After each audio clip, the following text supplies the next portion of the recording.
अनाथांचा नाथ म्हणून मिलिंद धोण यांच्या कार्याचा उल्लेख केल्यास ते वावगे ठरत नाही.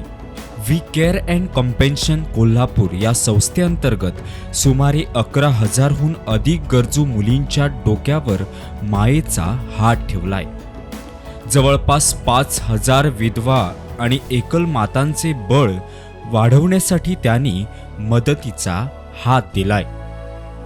हेल्पलाईन प्रकल्पाअंतर्गत त्यांनी कोल्हापूर येथे 300हून अधिक कार्यशाळा घेऊन जनजागृतीचे कार्य केलंय. पूर आणि कोविड महामारीच्या काळात त्यांनी केलेले काम प्रशंसनीय आहे. त्यांच्या या कार्यासाठी त्यांना सलग 4 वर्ष सामाजिक न्याय मंत्रालय पुरस्कार प्राप्त झालाय. अशा या कार्याला कोटी कोटी नमन.